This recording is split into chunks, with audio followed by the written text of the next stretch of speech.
சொர்க்கத்துக்கு முஸ்லிம்கள் மட்டும்தான் போவாங்களா? இது பலரும் யோசிக்கிற ஒரு கேள்வி. இந்த கேள்விக்கு ஷேக் ஹசன் ஃபர்ஹான் அல் மாலிகிங்கிற ஒரு அறிஞர் கொடுத்த பதில்களோட உரை தான் இன்னைக்கு நம்மகிட்ட இருக்கு.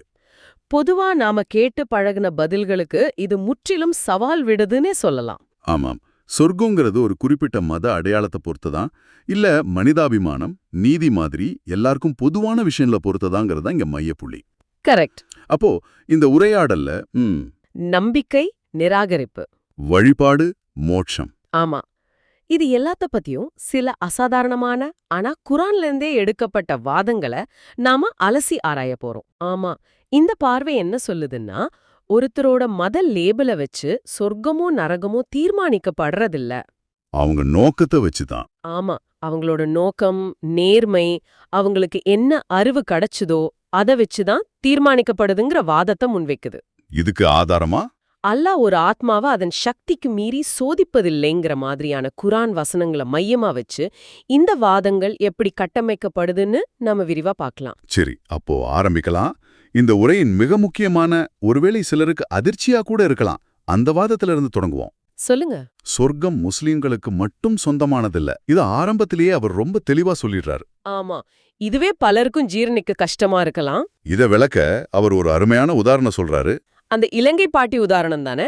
அதேதான். இலங்கையில ஒரு பண்ணையில வேலை செய்யற ஒரு வயசான பாட்டி. அவங்களுக்கு இஸ்லாம்னா என்னன்னே தெரியாது, முகமது நபிய பத்தியும் கேள்விப்பட்டதில்ல.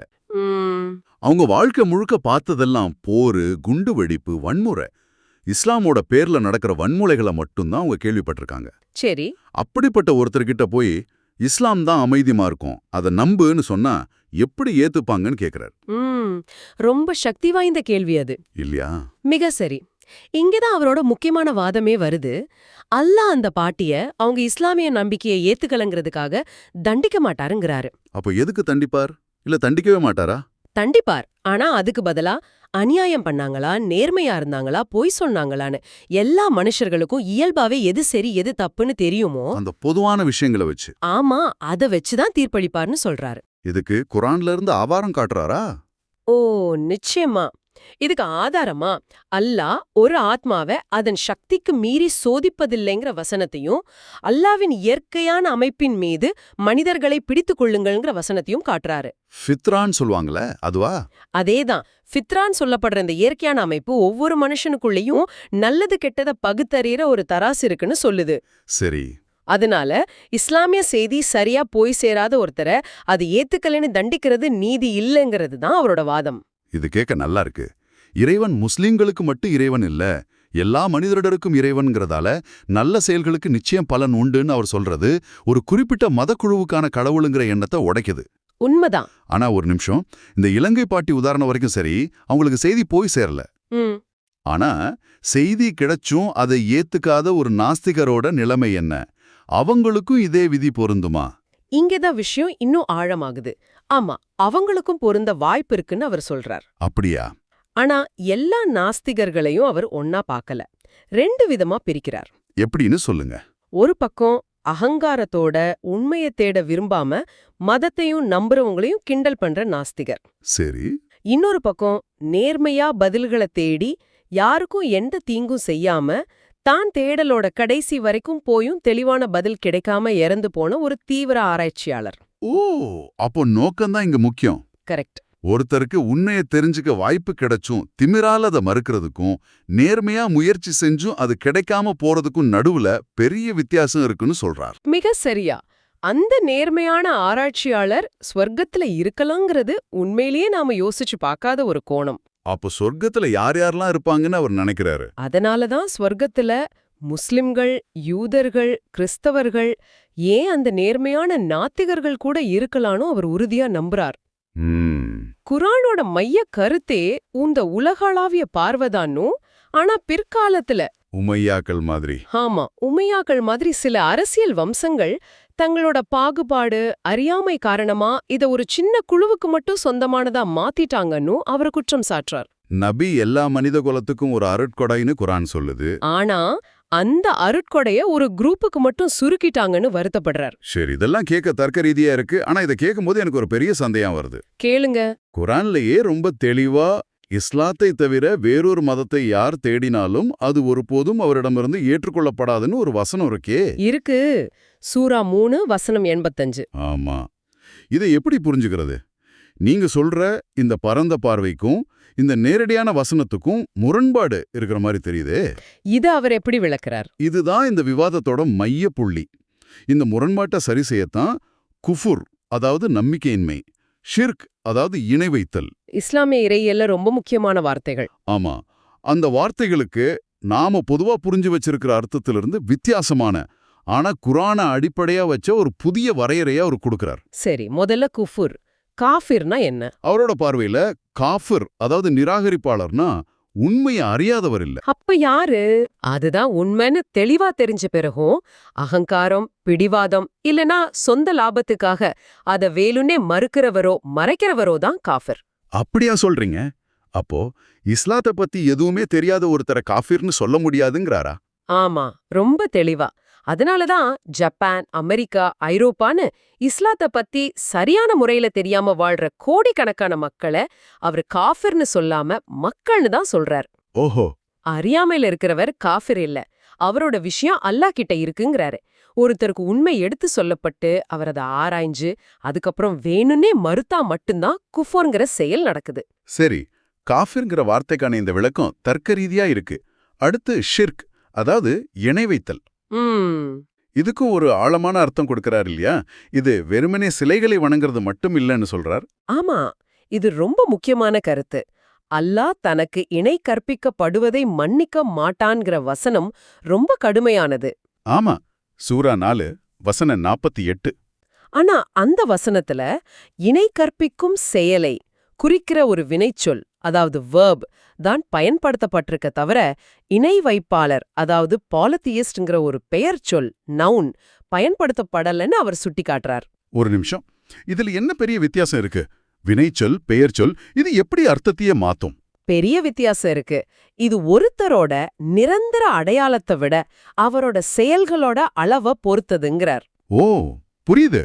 அதாவது ஒருத்தரை இணை வைப்பாளர்னு முத்திர குத்துறது விட அவர் எந்த அளவுக்கு இணை வைக்கும் செயல்ல ஈடுபடுறாருங்கிறது தான் கவனிக்கப்படுது. சரி. அது மட்டும் இல்ல, இந்த இணை வைத்தல்ங்கிறது சிலைகளை வணங்குறது மட்டும் இல்ல. மதகுருமார்கள், அரசியல் தலைவர்கள் இல்லைனா சமூக பெரியவங்களை கண்மூடித்தனமா பின்பற்றுவதும் ஒரு வகையிலான இணை வைப்பு தான் அவர் வாதிடுறார். என்ன சொல்றீங்க? ஒரு மதகுரு சொல்றத கண்மூடித்தனமா நம்புறது ஷிர்கா? ஆமா. இதுக்கு குர்ஆன்ல இருந்தே ஆதாரம் காட்டுறாரா? ஆமா. நாங்கள் எங்கள் தலைவர்களுக்கும் எங்கள் பிரமுகர்களுக்கும் கீழ்ப்படிந்தோம், அவர்கள் எங்களை வழிதவறச் செய்தார்கள்ங்கிற வசனத்தை மேற்கோள் காட்டுறார். சூரா 33 வசனம் 67. கரெக்ட். இங்க மனுஷங்கள கடவுளோட இடத்துக்கு உயர்த்தி அவங்க சொல்றதுதான் வேதம்னு கண்மூடித்தனமா பின்பற்றுவதும் ஷிர்க் தாங்கிறார். ஒரு நிமிஷம், அப்போ அவர் சொல்றத வச்சு பார்த்தா ஒருத்தர் தன்னை முஸ்லீம்னு சொல்லிக்கிட்டு ஆனா ஒரு மதகுரு சொல்றத கண்மூடித்தனமா நம்பினா அவர் ஷிர்க் செய்யறார். ஆமா. ஆனா உண்மையை தேடுற ஒரு நாத்திகர் தனக்கு தெரியாமலே இஸ்லாம்ங்கிற செயல்முறையில இருக்காருன்னு சொல்றீங்களா? ஆமா. இது தலைகீழா இருக்கே. இதுதான் அவரோட வாதத்தோட அதிர்ச்சிகரமான ஆனா தர்க்க ரீதியான முடிவு. அதனால முஸ்லிம் சமுதாயத்திலே கூட இந்த வகை ஷிர்க் அதிகமா இருக்கலாங்கிறது அவரோட கருத்து. சரி, அப்ப மத அடையாளம் முக்கியம் இல்ல, லேபிள் முக்கியம் இல்லைனா பின்ன எதுக்கு வழிபாடு? எதுக்கு கடவுளை வணங்கணும்? இந்த வழிபாட்டோட உண்மையான நோக்கம் என்ன? இது ஒரு இயல்பான கேள்விதானே? மிக சரியான கேள்வி. இதுக்கு ஷேக் மாலிகி குர்ஆன்ல இருந்தே ஒரு படிப்படியான பதில தர்றாரு. இது ஒரு தர்க்க ரீதியான கட்டமைப்பு மாதிரி இருக்கு. எப்படின்னு சொல்லுங்க. முதல்ல, அல்லாஹ் ஏன் மனிதர்களை படைச்சான்? ஜின்களையும் மனிதர்களையும் என்னை வணங்குவதற்காகவே தவிர நான் படைக்கவில்லைன்னு குர்ஆன் சொல்லுது. இது முதல் படி. ஓகே, இது பரவலா தெரிஞ்ச வசனம்தான். ஆனா அசல் கேள்வி இப்பதான் வருது. நாம ஏன் அல்லாஹ்வை வணங்கணும்? வணங்குறதால நமக்கு என்ன கிடைக்க போகுது? அதோட இறுதி நோக்கம் என்ன? நீங்க கேட்டதுதான் அசல் கேள்வி. இந்த கேள்விக்கு இஸ்லாமிய உலகத்துல பலரும் பதில் சொல்ல திணறுவாங்கன்னு அவர் சொல்றாரு. ஆனா பதில் குர்ஆன்லயே இருக்கு. என்ன பதில்? மனிதர்களே, உங்களையும் உங்களுக்கு முன்னிருந்தோரையும் படைத்த உங்கள் இறைவனை வணங்குங்கள். எதுக்கு? அதனால் நீங்கள் இரையச்சமுடையோராக ஆகலாம்னு குர்ஆன் சொல்றதா ஒரு சுட்டிக்காட்டுறாரு. ஓ, அப்போ வழிபாட்டோட நோக்கம் இரையச்சம் அல்லது நேர்மையை அடையறதுதான். ஆமா. இங்க இரையச்சம், அதாவது ரைச்சியஸ்னஸ்ங்கிற வார்த்தைக்கு அவர் கொடுக்கிற விளக்கம் ரொம்ப முக்கியம். ஆமாம். பொதுவா இரையச்சம்னா கடவுளுக்கு பயந்து நடக்கிறது ஆன்மீக பாதுகாப்புன்னு தான் நம்ம புரிஞ்சுக்கிறோம். ஆனா அவர் அதை மறுக்கிறார். ஆமாம். அவர் குரான் படி இரையச்சம்ங்கிறதுக்கு நேரடியான நடைமுறைக்கு ஏத்த ஒரு விளக்கத்தை கொடுக்கிறார். அது தீங்கு மற்றும் ஆக்கிரமிப்பிலிருந்து விலகி இருப்பது. அதாவது மத்தவங்களுக்கு அநியாயம் செய்யாம இருக்கிறது. ஆமா. வன்முறையில ஈடுபடாம அடுத்தவங்க உரிமைகளை பறிக்காம இருக்கிறது தான் உண்மையான இரையச்சம். இதுக்கு குரான்ல ஆதாரம் இருக்கா? இருக்கு.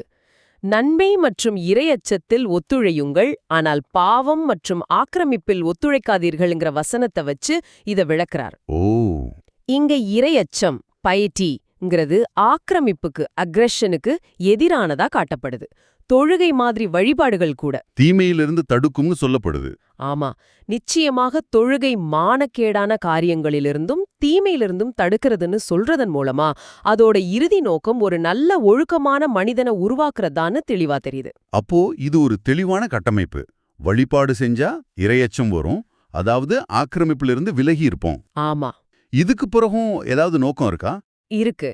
இரையச்சத்துக்கு பிறகு வர்றது நன்றி செலுத்துதல்.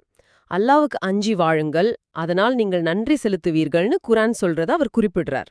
அப்போ கட்டமைப்பு இப்படித்தான் இருக்கு. வழிபாடு செஞ்சா ஆக்கிரமிப்பு இல்லாத இரையச்சம் வரும், அந்த இரையச்சம் இருந்தா நன்றி உணர்வு வரும். கரெக்ட். இது நாம பொதுவா எதிர்பார்க்கிற ஆன்மீக விளக்கத்திலிருந்து ரொம்பவே வித்தியாசமான நடைமுறை சார்ந்த ஒரு கட்டமைப்பு. இது எல்லாமே கடைசியா ஒரு இடத்துக்கு வருது. அவர் இஸ்லாம்ங்கிற வார்த்தைக்கே ஒரு புதிய விளக்கத்தை கொடுக்கிறார். ஆமா. இதுதான் இந்த விவாதத்தோட உச்சகட்டம்னு நினைக்கிறான். அது ஒரு மதத்தோட பேருங்கிறத விட ஒரு உலகளாவிய செயல்முறை, ஒரு ப்ராசஸ்னு சொல்றார். ஆமா, இதுதான் அவரோட வாதத்தோட ஆணிவேர். குரானின் படி இஸ்லாம்ங்கிறதுக்கு 3 நிலைகள் இருக்குன்னு சொல்றார். இது ஒரு குறிப்பிட்ட மதத்தோட பேர் இல்ல, மாறாக இறைவனுக்கு கீழ்ப்படிகிறதுக்கான ஒரு செயல்முறை. முதல் நிலை என்ன? முதல் நிலை உண்மைய தேடுறதுல நேர்மையான அர்ப்பணிப்பு. எந்த விதமான பாரபட்சமும் இல்லாம திறந்த மனசோட உண்மைய தேட ஆரம்பிக்கிறது. இரண்டாவது நிலை? இரண்டாவது நிலை அந்த உண்மை கிடைச்சதும் அதுக்கு முழுசா அடிபணியறது. என் அப்பா தாத்தா சொன்னாங்க, என் சமூகம் சொல்லுதுன்னு பார்க்காம எது உண்மைன்னு தெரியுதோ அதை ஏத்துக்கிறது. சரி, மூன்றாவது? மூன்றாவது நிலை அந்த அடிபணிதல்லேருந்து உருவாகிற நல்ல செயல்கள். அந்த உண்மையின் அடிப்படையில தன்னோட வாழ்க்கைய அமைச்சுக்கிட்டு நல்ல காரியங்களை செய்யறது.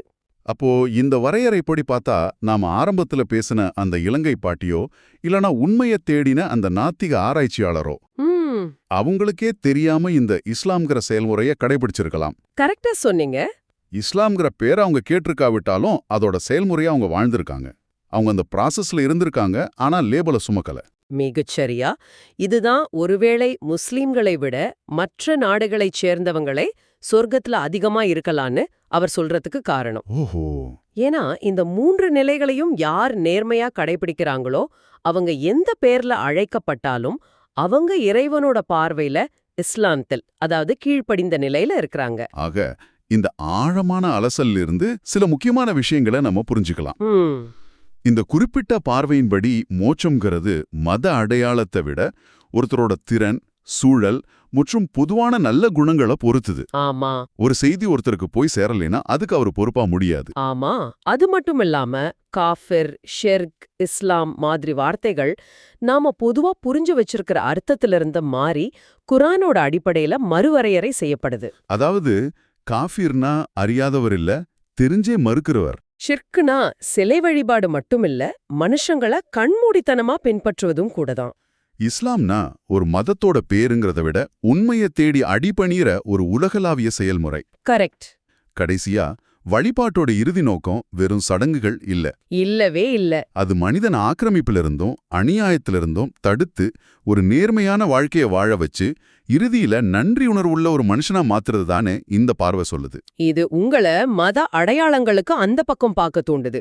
உண்மைய நேர்மையா தேடுறது, நீதி, மத்தவங்களுக்கு தீங்கு செய்யாம இருக்கிறது மாதிரியான அடிப்படை கொள்கைகள்ல கவனம் செலுத்த சொல்லுது. உங்க குழு அடையாளத்தை விட ஆமா, உங்களோட தனிப்பட்ட நோக்கத்துக்கும் செயலுக்கும் முன்னுரிமை கொடுக்கற ஒரு பார்வையா இது அமையுது. உங்க லேபிள்ஸ் உங்களை காப்பாத்தாது, உங்க நேர்மையும் செயல்களும் தான் காப்பாத்துங்கிறது தான் இதோட சாராம்சம். இறுதியா உங்களுக்கு ஒரு சிந்தனையை விட்டுட்டு போறோம். இந்த உலகளாரிய செய்தி அரசியல்வாதிகளால் கைப்பற்றப்பட்டதுன்னு ஷேக் மாலிகி வாதிடுறார். இது நம்மளை யோசிக்க வைக்குது. வரலாறு முழுக்க எத்தனை முறை அடிப்படையான ஆன்மீக இல்லனா தத்துவ கருத்துக்கள் குறுகிய அரசியல் அதிகாரத்துக்காகவும் ஒரு குழுவோட ஆதிக்கத்துக்காகவும் மாத்தி எழுதப்பட்டிருக்கு. நிறைய முறை நடந்திருக்கு. நாம எல்லாரும் மூல நூல்களுக்கு திரும்பி போய் எந்த விதமான இடைத்தரகர்களும் இல்லாம நேரடியா படிச்சா நம்ம புரிதல் எவ்வளவு வித்தியாசமா இருக்கும் யோசிச்சு பாருங்க.